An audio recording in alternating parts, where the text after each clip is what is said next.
নমস্কার, আমি অমিতাভ চক্রবর্তী, সহ অধিকর্তা, রাষ্ট্রীয় মুরগি খামার, কৃষ্ণনগর। আজকে আমি ওই শীতকালীন ডিম পাড়া মুরগি যারা পোষেন সেই সমস্ত খামারি ভাইদের জন্য কিছু পরামর্শ, যে শীতকালে ছোট ছোট বাচ্চা যারা ডিম পাড়া মুরগি, আড়াইয়ার বা অন্যান্য যে সমস্ত ভ্যারাইটির মুরগি পালন করে থাকেন, তাদের ক্ষেত্রে একটা বিশেষ যত্ন নেওয়া দরকার। সেটা হচ্ছে যে ঠান্ডার থেকে তাদেরকে নিয়মিত প্রোটেকশন বা প্রতিরক্ষা দেওয়া দরকার। কারণ শীতকালে সাধারণত তাপমাত্রা কৃষ্ণনগর বা আশেপাশের যে সমস্ত অঞ্চল আছে সেখানকার তাপমাত্রা অত্যন্ত কমে যায়, বিশেষ করে নভেম্বর ডিসেম্বর এই সময়ে। তো এই সময় যে ঘরে মুরগির বাচ্চা রাখা হয় সেই বাচ্চাগুলো চারপাশটা যথাযথভাবে ঢেকে দেওয়া দরকার, যাতে বাইরে থেকে ঠান্ডা বাতাস, বিশেষ করে রাত্রিবেলায় যাতে ঠান্ডা বাতাস না আসে এবং পাখি এক জায়গায় জড়ো না হয়। আর এর জন্য প্রথমেই যেটা দরকার সেটা হচ্ছে যে যেখানে পাখি বাচ্চাদের রাখা হয় সেই বাচ্চার ব্রুডার, মানে যেখানে বাচ্চা রাখা হয় সেইখানে শুকনো খড় দিয়ে 2 থেকে 3 ইঞ্চি শুকনো খড় কেটে তার উপরে খবরের কাগজ পেতে একদিনের বাচ্চাকে রাখা হয় এবং প্রতিটা 50টা পাখির জন্য একটা করে ড্রিঙ্কার রাখা এবং সেইভাবে ফিড, চিক ম্যাশ দিতে হবে। আর সবথেকে বড় খেয়াল রাখতে হবে যে বাল্বের ব্যবস্থা করতে হবে, যাতে প্রত্যেকটি পাখি পর্যাপ্ত পরিমাণে আলো পেতে পারে এবং তাপ পেতে পারে। তা না হলে দেখা যায় যে ভোরবেলার দিকে এই পাখিগুলো এক জায়গায় জড়ো হয়ে যায় এবং সেখানে মৃত্যু হার অনেকটাই বেশি।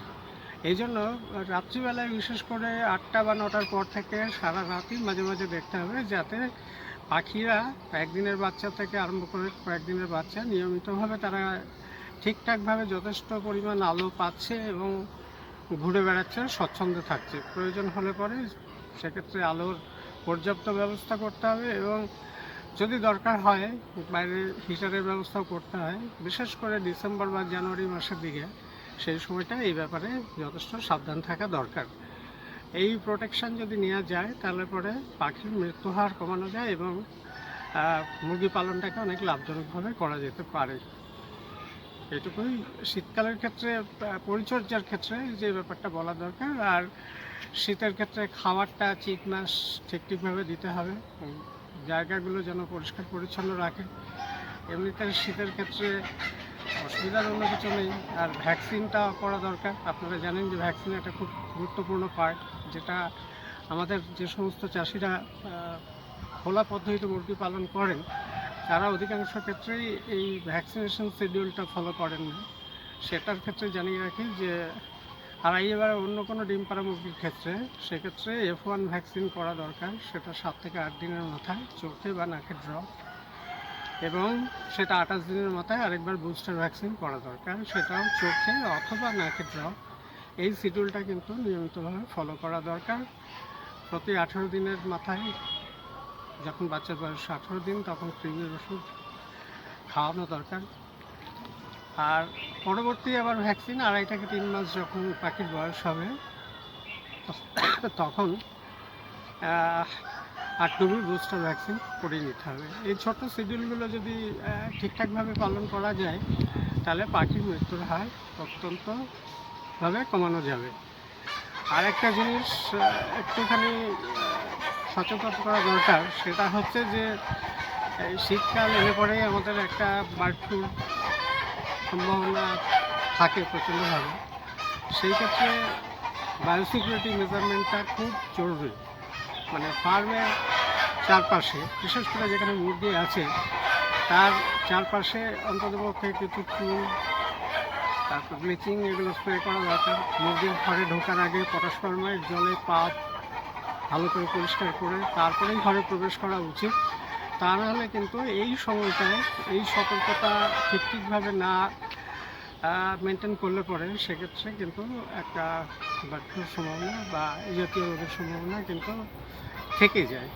এই বিষয়টাকে একটু মাথার মধ্যে রাখা দরকার।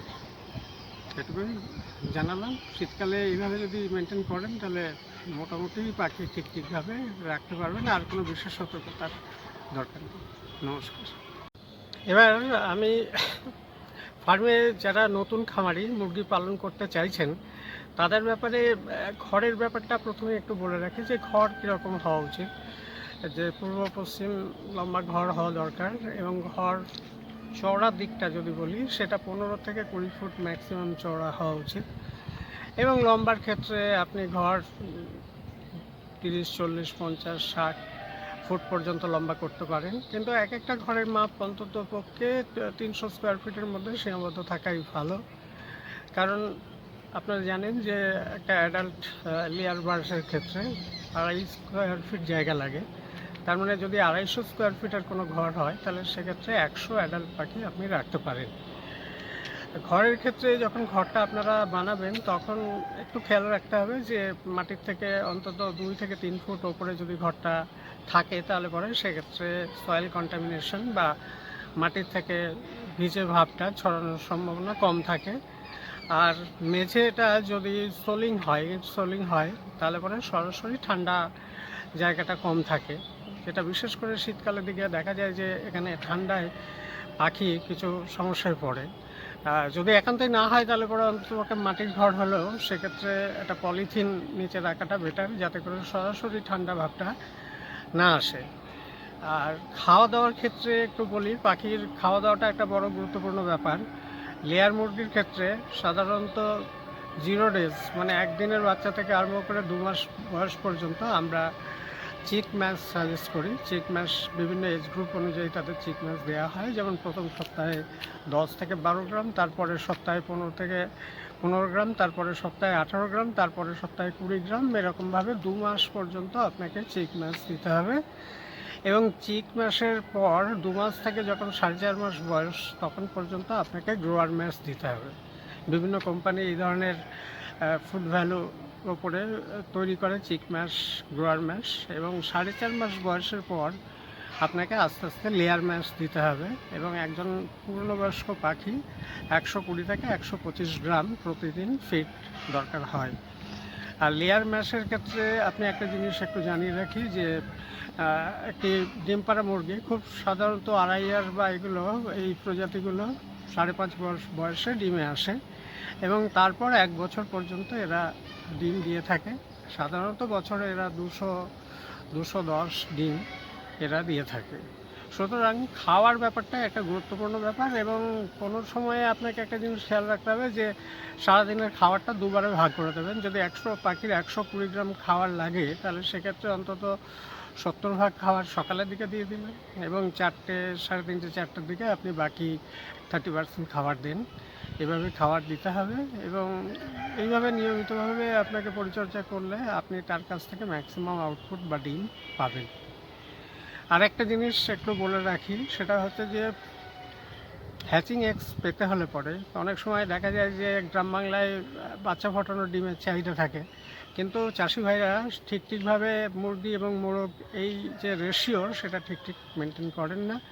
সেই জন্য প্রতি 8টা ডিম পাড়া মুরগি পিছু একটা করে মোরগ আপনার রাখা দরকার, যাতে করে ওই মুরগির থেকে যে ডিমগুলো পাবেন তাদেরকে বলা হয় হ্যাচিং এগস এবং সেখান থেকে আপনি কিন্তু বাচ্চা ফোটানোর ডিম পাবেন। এটা কিন্তু একটা বিরাট মানে কাজের কাজ হয়, কারণ অনেক সময় ঠিকভাবে রেশিও মোরগ না রাখার জন্য দেখা যাচ্ছে যে সেক্ষেত্রে ওই ডিম থেকে কিন্তু বাচ্চা আসে না। এইটুকু ব্যাপারই বলার আছে।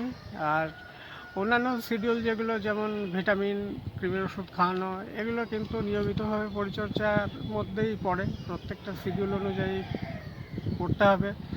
এবং আরেকটা জিনিস, লিটারের কন্ডিশন আপনাকে দেখতে হবে যে লিটার মানে এটা বলি আমরা সাধারণত যেটা করি সেটা হচ্ছে যে 2 মাস বয়স পর্যন্ত কাটা খড় বা বিচালি বাচ্চাদের জন্য রাখা হয়। 2 মাসের পর থেকে আমরা কাঠের গুঁড়ো ব্যবহার করি এবং এতে দেখা যাবে কাঠের গুঁড়োটা যেন সবসময় শুকনো বা ড্রাই থাকে। বিশেষ করে বর্ষাকালে দেখা যায় যে কাঠের গুঁড়ো ড্যাম্প হয়ে যায় এবং সেখান থেকে পাখির কক্সি এবং অন্যান্য রোগের সম্ভাবনা খুব বেশি পরিমাণে থাকে। এই বিষয়টা মাথায় রাখার জন্য নিয়মিতভাবে সকালবেলায় ফার্মে ঢোকার পরেই প্রথম যে কাজটা হচ্ছে সেটা হচ্ছে লিটারকে ভালো করে টার্নিং করা।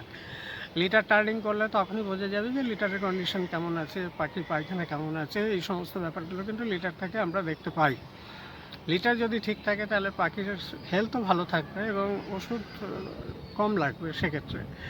লিটার পরিচর্যা একটা খুব বেশি গুরুত্বপূর্ণ দিক, এবং লিটার নিয়মিতভাবে যদি ভিজে যায় তাহলে তার পাল্টানো দরকার বা রোদে শুকানো দরকার, বা মাঝে মাঝে চুন এবং ব্লিচিং দিয়ে সেটাকে ট্রিটমেন্ট করানো দরকার। এই ব্যাপারটা কিন্তু মাথায় রাখতে হবে। অন্যান্য গুরুত্বপূর্ণ ফ্যাক্টরের মধ্যে জল রয়েছে। জল একটা বড় ব্যাপার, সেই জন্য জলের পাত্র প্রথমেই যখন ফার্ম সকালবেলায় যাওয়া হয় তখন জলের পাত্র কিন্তু ব্লিচিং পাউডার মানে পটাশ পারম্যাঙ্গনেট দিয়ে জলের পাত্রগুলোকে শোধন করা দরকার, যাতে করে কোনো রকম জীবাণু ওখান থেকে না ছড়ায়। আর পরিষ্কার পরিশ্রুত জল দেওয়া দরকার, এবং গরমকালে বিশেষ করে জিলাইট বা এই ধরনের কোনো ইলেকট্রোলাইটস দিলে পরে সেক্ষেত্রে পাখির হিট স্ট্রেসটা অনেক কমে যায়। এই সতর্কতাগুলো কিন্তু চাষি ভাইদের মেনে চললে ভালো হবে। নমস্কার।